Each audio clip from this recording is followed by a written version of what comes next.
कालू कौवा एक अमीर पक्षी था। वो अनाज का बहुत बड़ा कारोबार करता था। इसी सिलसिले में उसे अक्सर दूसरे जंगल जाना पड़ता था। आज भी वो अपने काम के सिलसिले में दूसरे जंगल गया था, तो वहाँ उसकी मुलाकात गोरी कौवी से होती है। बातों ही बातों में गोरी कौवी उसे बहुत अच्छी लगती है।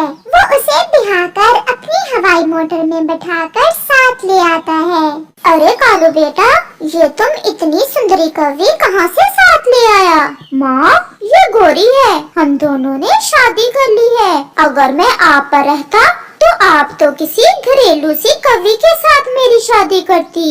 तो तेरा क्या मतलब है? ये कौवी घर के काम काज नहीं करेगी? मेरी उम्र है कोई घर के काम करने की अब? नहीं माँ जी, मेरे माता पिता ने मुझे ऐसे संस्कार नहीं दिए। उन्होंने मुझे अच्छे से समझा कर भेजा है कि अपने पति के घर वालों की बहुत सेवा करनी है। आप चिंता ना करें माँ जी, मैं आपकी बहुत सेवा करूँगी। जीती रहो बेटी।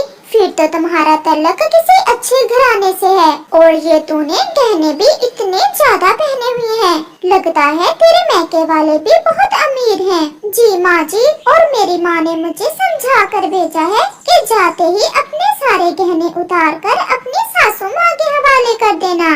फिर गोरी कौवी अपने सारे गहने उतार कर अपनी सासू माँ के हवाले कर देती है।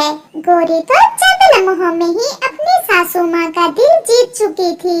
फिर गोरी ने सारे घर को संभाल लिया था और रसोई भी बहुत अच्छे से बनाती थी और अपनी सासू माँ से बैठकर घंटों बातें करती।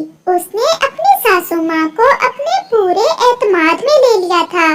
एक दिन सुबह जब गोरी की सासू माँ सोकर उठती है तो उसके गले का महंगा हीरों का हार नहीं था।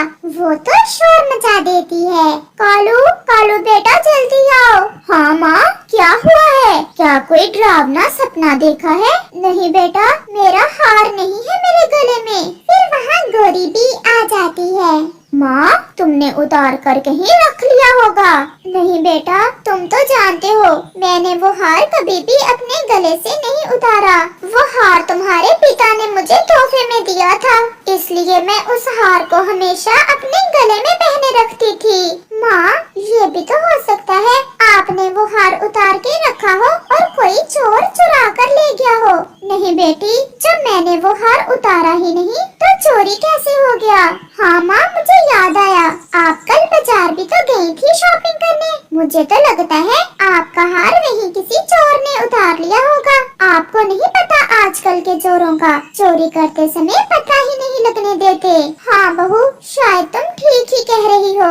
मेरा हार जरूर बाजार में किसी ने उतार लिया होगा। फिर कुछ दिन गुजरते हैं कि उनके घर की अलमारी से सारे गहने चोरी हो जाते हैं। बेटा, उस दिन मेरा हार चोरी हो गया और आज अलमारी से सारे गहने। माँ, अलमारी की चाबियाँ कहाँ हैं? बेटा, वो तो मेरे पास ही है। माँ, मेरी माँ ने तो आप घर की सारी चाबियाँ गोरी के हवाले कर दें। आपको भूलने की बीमारी लग गई है। आप चाबी रखकर भूल गई होंगी और किसी मुलाजिम ने मौके का फायदा उठाकर अलमारी से गहने निकाल लिए होंगे।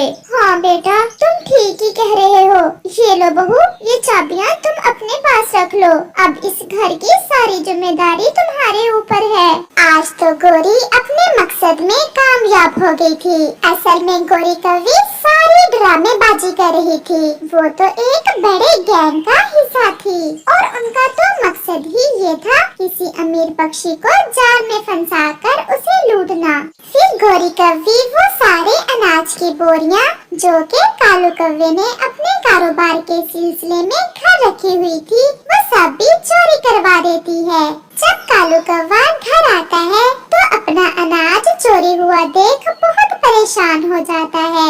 माँ, ये हमारे साथ क्या हो रहा है? हमारे घर की तो सारी चीजें ही चोरी होती जा रही हैं। ये कौन है जो इतनी बुरी तरह हमारे पीछे पड़ चुका है? फिर गोरी कौवी भी वहाँ आती है। कालू जी, मुझे जरा अपना ATM कार्ड तो देना, मैंने शॉपिंग भी करनी है और कुछ खाने पीने का राशन भी लाना है। घर में मौजूद सारा राशन तो खत्म हो चुका है। जी पत्नी जी, ये ले कार्ड और जितना जितना दिल करे उतनी शॉपिंग कर लेना। फिर गौरी कव्वी चली जाती है।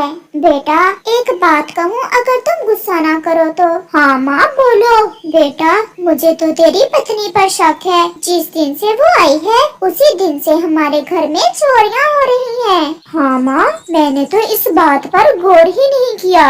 मैं अभी पुलिस स्टेशन जाता हूँ। पुलिस स्टेशन जाकर कालू कव्वे को पता चलता है कि पुलिस भी गौरी कव्वी को कब से ढूंढ रही थी, क्योंकि वो पहले भी ऐसी कई वारदातें कर चुकी थी।